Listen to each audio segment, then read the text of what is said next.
जाओ बटियों गोपाष्टमी जी कथा। बोल श्री कृष्ण भगवान की जय। श्री सूत जी महाराजा का सोनकाजी ऋषि पूछण लगाते स्वामी कृपा करे गोपाष्टमी जी कथा है उन्हें जी विधि बुधाए। श्री सूत जी महाराज चवण लॻो त हे ऋषिशरो मां तव्हां खे प्राण जी पवित्र कथा तो बुधाया कृपा करे कन ॾेई ॿुधो। हिन कथा जे ॿुधण खां बेशुमार अश्वमेध यज्ञ जो फल ऐं 1000 गऊ दान करण जो फल प्राप्त थिए थो। कथा हिन तरह आहे। पहिरियां ई भगवान कृष्ण वछड़नि जो पालक हुयो पर 31 अष्टमी ॾींहुं हू गऊं जो भोग थियो। तंहिं करे उन अष्टमी खे गोपाष्टमी चवंदा आहिनि। बोल श्री नारायण भगवान की हिन पवित्र ॾींहुं गायुनि खे गाहु ॾियणु घुरिजे, परिक्रमा ॾेई पंधु करणु घुरिजे। ईअं करण करे मन जा सभई मनोरथ सिद्ध थियनि था। ॿियो त कृष्ण भॻवान खे जीअं राधिका प्यारी आहे तीअं राधा कुंड बि प्यारो अथसि। तंहिं करे गोपाष्टमी ॾींहुं राधा कुंड में सनानु करे कृष्ण जी पूजा करणु घुरिजे। कृष्ण चंद आनंद कंद मुरली मुकुंद जे पूजा करण करे सभई पाप ईअं परे भॼंदा आहिनि जीअं शींहं खे ॾिसी गिदड़ वञी गारनि में लिकंदा आहिनि। गऊ हत्यारो, ब्रह्म हत्यारो, शराबी ऐं विट जे भंग करण वारो अहिड़ा पापी गऊअ जे धुर करे पापनि खां छुटी गऊं लोक में वञी वासो कंदा आहिनि। गऊं जे पुठियां जेतिरा जेको पेर खणंदो ओतिरनि पुरनि ताईं हू वैकुंठ में वञी वासो कंदो। गऊं जे पालक विवरधारी ब्रज बिहारी कृष्ण मुरारी गोपाल भॻवानु जेको गऊं पूजा जो मातम चयो आहे सो मां तव्हांखे ॿुधायां थो। बोल श्री नारायण भगवान की जय। गऊ पूजा जो मातम श्री कृष्ण भॻवान जो कथन आहे त जेको मुंहिंजा प्रेमी भगत चंदन चांवरनि गुलनि फुलनि इत्यादि किथा गऊ जो पूजन कंदा आहिनि उहे ॼण मुंहिंजी ई पूजा कंदा आहिनि। जेके गऊं जे मुख में अटे जो पेड़ो लॾूं या पकल अन्न ॾींदा आहिनि उन्हनि खे अनंत फल मिलंदो आहे। उन्हनि जो पुण्य जो कथन केरु करे सघंदो। गोपाष्टमी ॾींहुं सूरज भॻवान जे अस्थ थियण खां अॻु में गायनि खे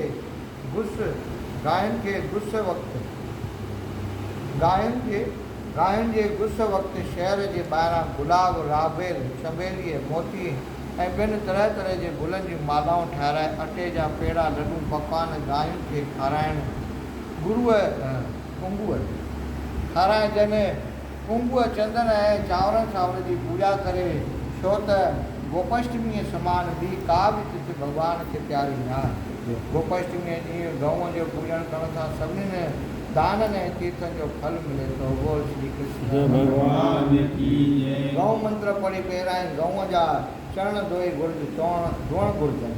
मंत्र लक्ष्मी माता हे सुखदाता हे विष्णु जी प्यारी कष्ट कटे छॾ पाप पटे छॾ मुक्ति ॾे मोचारी सभ जा काज पुॼाइण वारी संतनि जी हितकारी हेमूं हथड़ा ॿधी करे तो दर आहे जाए।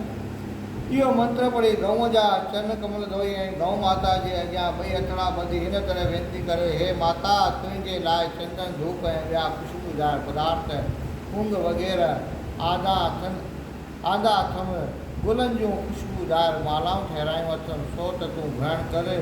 हीअ जे वटियुनि सां हीअ बरंदड़ इहो हे माता तूं ग्रहण कर। फल फूल लॾूं ऐं पेड़ा मुंहिंजो ॾिनल नैवेद्य ग्रहण कर ऐं असांजूं सभई मनोकामनाऊं सिद्ध कर। हे जगत जननी हे जगत जी जननी जगत जी माता मां तोखे वारंवार नमस्कार करियां थो। तूं मूंखे जगत में ॾुधनि उठनि वारो कर। कीअं चई गऊं खे पुटनि वारो कर तीअं चई गऊं खे परिक्रमा ॾिजे ऐं गऊं जे पुठियां हलिजे। 33 करोड़नि देवताउनि जे पूॼण करे जो फल मिले थो उहो गोपाष्टमी जे हिकु गऊं जे पूॼण करे प्राप्त थिए थो। अश्वमेध यज्ञ में हज़ारनि ब्राह्मणनि खे भोजन कराइण करे जो फल मिले थो उहो हिकु गऊं खे गाह खाइण सां प्राप्त थिए थो। गऊ माता की जय। सभिनी देवताउनि जे मंदरनि ऐं ठाकुर द्वारनि में गुलनि चढ़ाइण करे जो फल मिले थो उहो फल गोपाष्टमी ॾींहुं फ़क़ति गऊं दान करण सां प्राप्त थिए थो। गऊ माता मानी गोपाष्टमी ॾींहुं हुनखे सभु जेको खाराईंदो सभु खेती कोन ॾेई ॾींदा। ब्रह्मण जे सभिनी देवताउनि ऐं पितरनि खे परिक्रमा ॾियण करे जेको फल मिले थो उहो फल गोपाष्टमी ॾींहुं गऊ माता जेका सभिनी सुखनि जी दाता आहे ॼमण खां वठी मरण ताईं गऊ खाई ॾींहुं गौ माता जेका सभिनी सुखनि जी दाता आहे, ॼमण खां वठी मरण ताईं गाहु खाई अमृत जहिड़ो खीर ॾेई पाले थी, तंहिंजी रक्षा करणु हर कंहिं हिंदू मनुष्य मात्र जो धर्म आहे। पंहिंजी माता त पूरा 12 महीना बि खीर पीआरे न सघंदी आहे, पर घड़ीअ कक थी पई मारींदी आहे। पर गौ माता त उमिरि भर नंढे मां पाले वॾो करे थी, उनजो घोट ऐं छेणो जायुनि खे पवित्र करे थो, जिते पाठ पूॼाऊं थियनि था। वाह वो गौ माता की जय। जिते पाठ पूॼाऊं थियनि था, भॼन गौ माता जो ॿुधो है गऊ जा उपकार, हिंदू धर्म जी माता आहे वेही कयो त वीचार। गांव खाए थी, खीर ॾिए थी, ॾुध मखण मां घी थिए थी, तंहिंमां ठहिनि थियूं शयूं ताक़तदार, ॿुधो है गऊ माता जा उपकार। गऊं मुंहिंजा गाबा थियनि था, गायुनि में उहो माल ढोइनि था, गाॾियुनि में उहो माल ढोइनि था, लहनि असांजा आज़ार, ॿुधो गऊ माता जा उपकार। डांड ॿनी में हर काहिनि था, ज़मीन खे उहे पाणी ॾियनि था, तन में थियनि अन्न अपार, ॿुधो गऊ माता जा उपकार। छेणो घोट गांइ जो पवित्र आहे, किन्हिनि जायुनि खे छॾे ठाहे, उते थियनि पाठ पूॼाऊं, ॿुधो गऊ माता जा उपकार। शादीअ गमीअ में गऊ दान कनि था, वेद शास्त्र इहा आज्ञा ॾियनि था, जन्मा कटजनि पाप अपार, ॿुधो गऊ माता जा उपकार। हेमन चवे सतवादी सॾायो, दर गऊशाला ठाहियो, थे हिंदू धर्म जी जय जयकार, ॿुधो हे गऊ माता जा उपकार। चङनि पुरुष गऊशाला ठाही, तन मन धन सां आहे सेवा कमाई, तन मां थियो पैदो मददगार, ॿुधो हे गऊ माता जा उपकार। ब्राह्मण खे गांव दान करण करे 7 कुलनि जो उद्धार थिए थो। तपस्या दान पुण्य स्नान तप योग ऐं यज्ञ करण सां जो फल नथो मिले, सो गोपाष्टमी ॾींहुं विर्त रखण सां मिले थो। जेको मनुष्य हीअ विर्त रखे थो ऐं उन्हीअ ॾींहुं गऊं जी पालना करे थो, सो सूरज चंद्र खे हुजण ताईं अनेक प्रकारनि जा भोग भोगे विष्णु लोक में वञी वासो करे थो। जेको अहिड़ो फलदायक विर्त रखी गऊं जी शेवा नथो करे, सो ब्रह्मा जे केतिरनि कल्पनि ताईं नर्क में निवास थो करे। हिन लोक में रोगी कुबो कोड़ियो अंधो मंडो बोड़ो थिए थो। गोपाष्टमी ॾींहुं जंहिं करे शाम जे वक़्तु श्रवण नक्षत्र हुजे त उहो मुक्तीअ जे ॾियण वारो जयंती योग आहे, चइबो आहे। जेको जयंती योग नथो करे, उहो ब्रह्म हत्या गऊ हत्या जे पापनि जो अधिकारी थिए थो।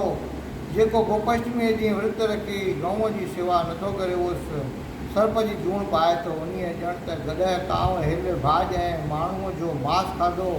कतीअ जे सुॾीअ में जेको गोपाष्टमी नथो करे, कतीअ जे सुॾनि में जेको गोपाष्टमी नथो करे, उहो ब्रह्म राक्षस थिए थो। उन्हीअ मनुष्य जो 100 कुल नर्क में वञे थो। जेको श्रवण नक्षत्र जे गोपाष्टमीअ ॾींहुं शुक्ल पक्ष में गऊ माताउनि जी पूॼा करे थो, उन्हीअ खे पुट पोटा सुपात्र थियनि था, सदाई निरोगी रहे थो, स्वर्ग लोक जा सुख माणे आनंद भोगे वरी मृत लोक में अची उहो राजा जे कुल में जनम वठे थो, वॾो धनवान थिए थो। यम जा दूत हुनखे सताए नथा सघनि। उन्हीअ देश में मर्ज़ी मूजिबि बादल बरसाति कनि था, अन्न धन अकीचार थिए थो, सुख संपत्ति वधे थो। प्लेग वॾा कालीरा महामारी ऐं ॿियूं माता जहिड़ियूं खौफनाक बीमारियूं वास्तो नथियूं कनि। उन देश में को बि विघन वेझो नथो अचे। अनेक प्रकारनि जा पाप निवृत्त थी वञनि था। भॻवानु पंहिंजे मुखार बिंद सां चवे थो त अहिड़ो मनुष्य मूंसां मिली हिकु रूप थी वेंदो आहे। गोपाष्टमीअ खां मथे ॿियो को बि विर्त कोन्हे। बोल श्री नारायण भॻवान की। जेको इहा कथा एकाग्र चित थी ॿुधे थो, उन्हीअ खे अग्नि सोप यज्ञ जो पुण्य थी प्राप्त थिए थो। बोल श्री कृष्ण भगवान की जय। उपदेश गोपाष्टमी जो ॾींहुं भक्तीअ जो भंडारा, विर्त वारनि वास्ते ॼण स्वर्ग जो श्रृंगार। त्रिवेणी तीर्थ में जेको टे टुबियूं टिमकार ॾे, गोदावरी जमुना गंगा तीर्थ करी लाइ तयार आहे। विष्णु शिव ईश्वर जी भक्ति गौनि जी शेवा कजे।